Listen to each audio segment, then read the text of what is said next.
speaking of a lot going on, let's stick to some news for the second half here, and let's chat about first I/O. I/O 2022 Right is around the happening. What's the date? I don't know, May 12th. Somebody pull You're that just out. guessing. Let's speak I feel like you're intelligently just- here. I think feel like I'm you're just just guessing. But Is it May 12th? around the announcement of I/O, John Prosser came out and said that he suspects that the watch will be teased but not released, and will likely get launched alongside the Pixel 7 in the fall. Yeah, so That stinks. yeah, I was a little bummed about that. I'm gonna be honest with you. Is it? It's only virtual. I/O's only virtual. Yeah, so it's going to be what they did last year. They'll be at the amphitheater. They'll have some employees around, and they'll have the stage set up. So the keynote is the 11th, but the event is the 11th. Okay, it's pretty close. Yeah, and just like every other year, I mean, it feels like there's more momentum. I feel like around Chromebooks and Chrome OS, and with Steam and gaming on Chromebooks, Android games, and there's just a lot of momentum around a bunch of different things. I feel like because I/O is a developer conference.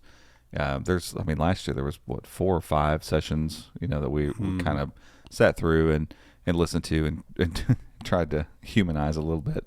Some of these get a little bit in the weeds, and so we try to do our best to listen and be like, okay, here's the main takeaway, and try to deliver that throughout I/O. But I feel like there's probably just going to be more of that this year because they're really trying to push and get developers on board.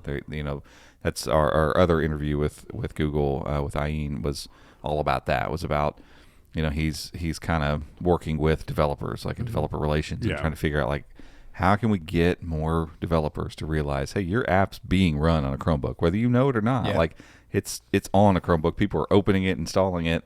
Why not make it better for Chrome OS? And that was one of the things they highlighted in the press release for Chrome OS 100 was that apart from the release, but everything that they've been doing with developers over the past 4 or 5 years, because they talked a lot about PWAs, and they highlighted Quicken Simplify. Is that what it's called?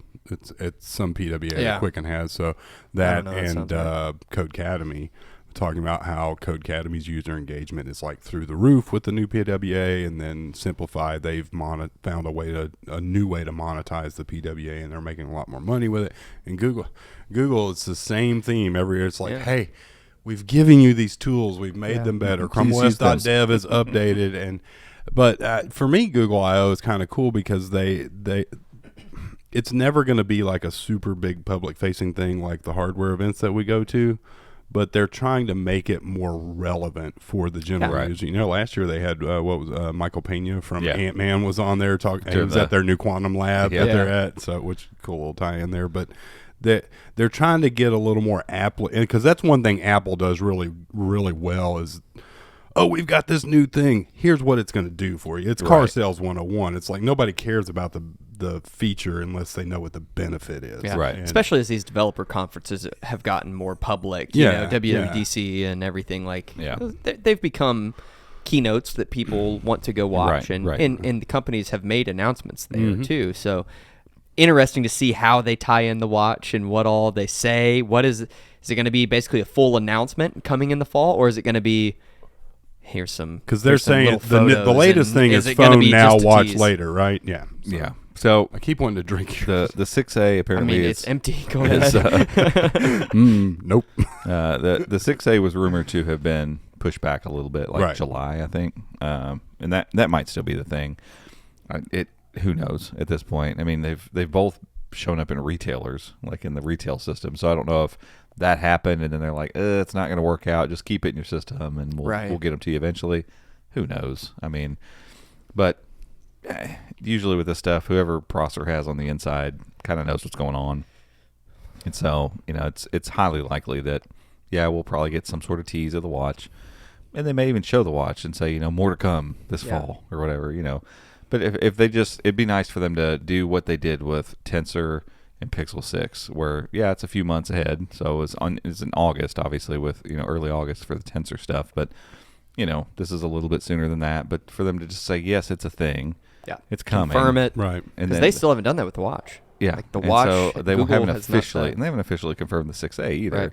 So being able to get both of those confirmed, and it kind of deflates some of that weirdness that goes around. And if they can say, hey, we feel confident, maybe they could be ready to have it in August or something, but it's like, who launches something in August? So you might as well hold on to it. It just doesn't need to be year-old hardware. That's another thing too. When did the second gen Nest Hub come out? Was it I/O last year?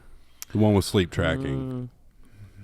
I don't remember. I want to say it was either at I/O, because that's when they announced all the sleep tracking and all this different stuff. Maybe. But they said back then that they were going to start doing, deeper integration with Fitbit, and you'd have Fitbit stuff available on this and sleep tracking, all that stuff, whatever.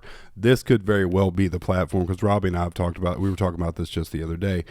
Google doesn't need to reinvent the smartwatch. They don't need to try doing anything gimmicky. They need to do a clean, pared down version of Wear OS 3.0 with a Tensor chip and all of the stuff that's great